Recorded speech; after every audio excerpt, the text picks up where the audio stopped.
Selamat pagi Bu Loren dan teman-teman. Kami dari kelompok 2 ingin mempresentasikan hasil kerja kelompok kami, yaitu kami akan memperkenalkan Kerajaan Tarumanegara. Jadi saya akan memperkenalkan anggota kelompok kami. Yang pertama ada Gabriel, yang kedua ada Kenji, ketiga Olive, dan saya sendiri Natasha. Selanjutnya saya akan menjelaskan tentang awal mula berdirinya Kerajaan Tarumanegara. Kerajaan Tarumanegara adalah kerajaan Hindu tertua yang pernah hadir di Indonesia setelah Kerajaan Kutai. Kerajaan ini sudah hadir sejak abad keempat.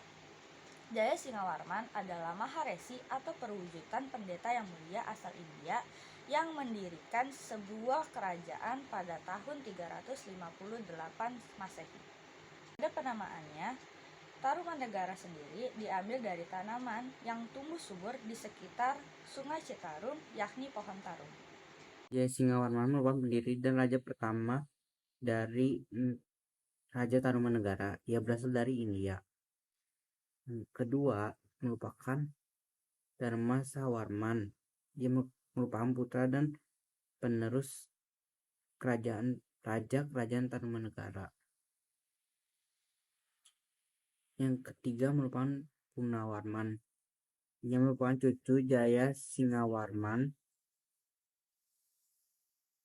Masa kekuasaannya ia merupakan puncak kejayaan Tarumanegara. Ia membangun ibu kota baru bernama Sundapura.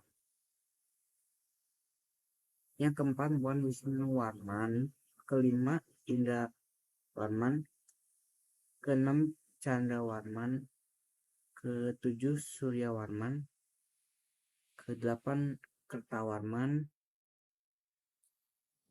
9 Sudawarman, ke-10 Hariwangsawarman, 11 Nagajayawarman, dan raja terakhir Tarumanegara ialah Linggawarman. Oke, sekarang saya akan bahas tentang letak Kerajaan Tarumanegara. Kerajaan Tarumanegara terletak di tepi Sungai Citarum, Jawa Barat, yang diperkirakan wilayahnya berada di daerah Bekasi. Purnawarman membangun ibu kota kerajaan ini berada di sekitar Katai. Lalu selanjutnya saya akan bahas tentang masa kejayaan Kerajaan Tarumanegara.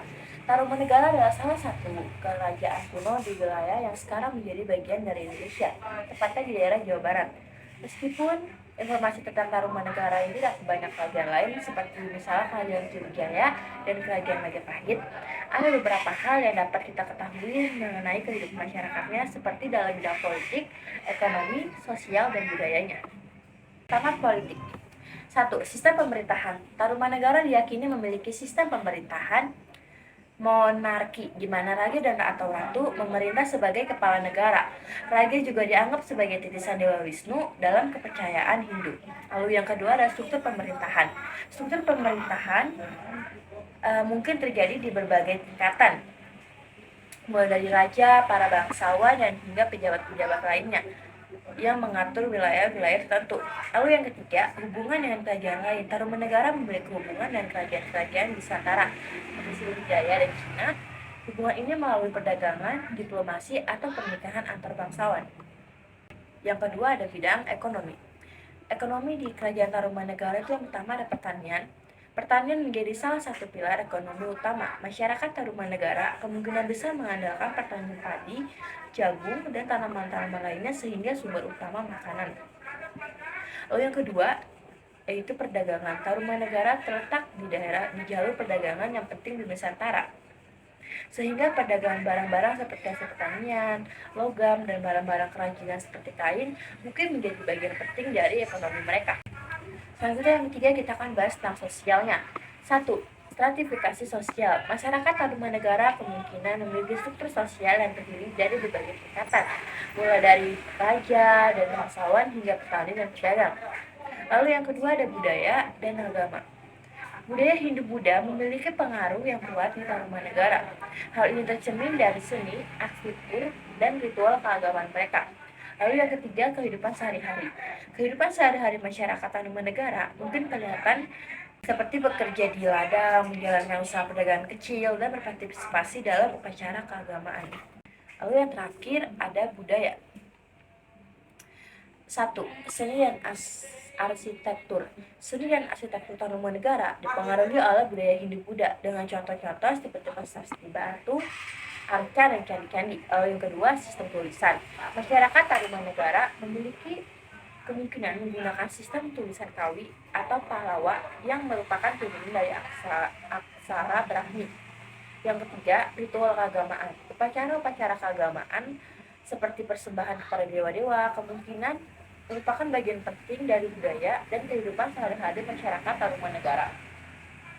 Meskipun informasi tentang Tarumanegara terbatas, perkembangan politik, ekonomi, sosial, dan budaya kerajaan ini memberikan gambaran tentang kehidupan masyarakat pada masa itu, serta bagaimana mereka berinteraksi dengan lingkungan sekitar. Kemudian saya akan menjelaskan masa runtuhan kerajaan Tarumanegara. Penyebab keruntuhan kerajaan Tarumanegara terjadi karena faktor-faktor. Ada juga yang memiliki catatan tentang serangan dari kerajaan Kediri yang telah memperburuk kondisi Tarumanegara. Serangan ini merupakan salah satu faktor yang bisa menjadi penyebabnya keruntuhan. Kemudian terdapat perubahan politik, pergeseran kekuasaan, dan persaingan kerajaan-kerajaan. Serangan Tarumanegara dan pecahnya Tarumanegara, kemudian pecahnya kerajaan tersebut karena ada serangan-serangan dari luar seperti di kerajaan Kediri yang diyakini menjadi salah satu faktor keruntuhan kerajaan Tarumanegara. Kemudian akhir kerajaan Tarumanegara secara resmi dinyatakan berakhir pada tahun 669 Masehi ketika Raja Tarumanegara terakhir Prabu Linggabuana memindahkan ibu kotanya ke tempat yang sekarang dikenal sebagai Bogor. Oke, di sini saya akan menjelaskan tentang materi peninggalan Kerajaan Tarumanegara. Nah, Kerajaan Tarumanegara itu memiliki 3 peninggalan, yaitu ada prasasti, ada arca, dan ada candi. Nah, yang pertama itu prasasti. Prasasti juga terdapat 3, yaitu ada prasasti kebun kopi atau prasasti tapak gajah, ada prasasti tugu, dan ada prasasti Cidang Hyang atau disebut juga sebagai prasasti Munjul. Lalu yang kedua itu ada arca. Nah, arca juga ada 3, yaitu arca Rajasari, arca Wisnu Cibuaya 1, dan arca Wisnu Cibuaya 2. Lalu yang terakhir ada candi. Ada 3, ada Candi Batujaya, Candi Jiwa, dan Candi Cidang Hyang.